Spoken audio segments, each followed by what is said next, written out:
ৰাজ্য চৰকাৰৰ কেবিনেট বৈঠক পৰ ভাগতে সমাপ্ত হৈছে আৰু আজি এই কেবিনেট বৈঠকত কেইবাটাও গুৰুত্বপূৰ্ণ সিদ্ধান্ত গ্ৰহণ কৰিছে মন্ত্ৰী পীযুষ হাজৰিকা সংবাদ মাধ্যমক অৱগত কৰা অনুসৰি কাজিৰঙাত 7টা ইকো সেন্সিটিভ জোন গঠনৰ সিদ্ধান্ত গ্ৰহণ কৰা হৈছে কাজিৰঙাৰ বন্যপ্ৰাণী সুৰক্ষাক লৈ এই সিদ্ধান্ত গ্ৰহণ কৰা হৈছে 9টা এনিমেল কৰিডৰ বেদখল মুক্ত হৈছে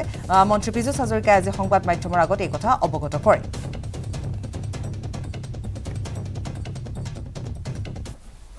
আজিৰ কেবিনেটে এটা সিদ্ধান্ত লৈছে ড্ৰাফট নটিফিকেশন আমাৰ এপ্ৰুভ কৰা হৈছে যে কাজিৰঙাত কিছু জায়গা আমি ইকো সেন্সিটিভ জোন হিচাপে এনাউন্সমেন্ট কৰিম বা এপ্ৰুভ কৰিছো 7টা প্ৰটেক্টেড এৰিয়াছ থাকিব তাৰে এটা হৈছে Kaziranga national park tiger reserve 2 নম্বৰটো হৈছে বুঢ়া চাপৰি ৱাইল্ড লাইফ চেংচুৱেৰী 3 নম্বৰটো হৈছে লাওখোৱা ৱাইল্ড লাইফ চেংচুৱেৰী 4 নম্বৰটো গৰমপানী ৱাইল্ড লাইফ চেংচুৱেৰী 5 নম্বৰটো নাম্বৰ দৈ গুৰুং ৱাইল্ড লাইফ চেংচুৱেৰী 6 নম্বৰটো east Karbi Anglong wildlife sanctuary 7 নম্বৰটো north Karbi Anglong wildlife sanctuary এটো প্ৰপ'জ কৰা হৈছে এইকেইটা হৈছে eco sensitive Kaziranga eco sensitive জোনৰ আণ্ডাৰত এইকেইটা প্ৰটেক্টেড এৰিয়াজ হৈ থাকিব আৰু 11টা ৰিজাৰ্ভ ফৰেষ্ট হিচাপে থাকিব 11টা ঠাই 11টা অঞ্চল ৰিজাৰ্ভ ফৰেষ্ট হিচাপে থাকিব সেইকেইটা হৈছে Hatia Pahar DCRF colony RF বাক্সেৰ RF কামাখ্যা হিল RF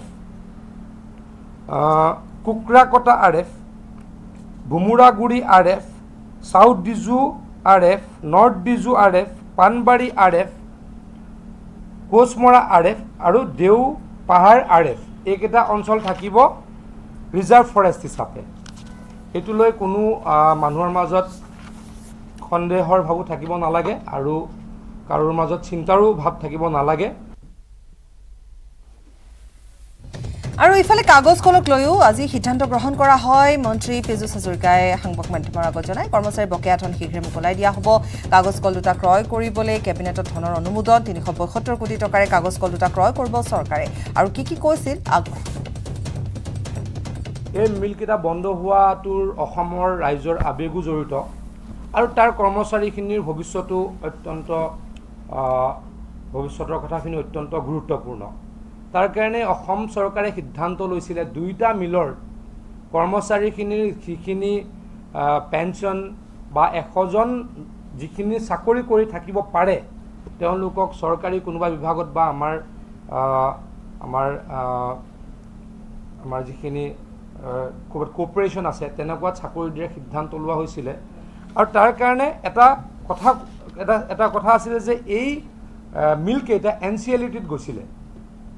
এই মিলকেইটা NCLT-ত গৈছিলে আৰু NCLT-ত আমি টেন্ডাৰ মাৰাৰ কাৰণে আমি প্ৰচেষ্টা লৈছিলোঁ আমাৰ ইণ্ডাষ্ট্ৰি ডিপাৰ্টমেণ্টে এই টেন্ডাৰত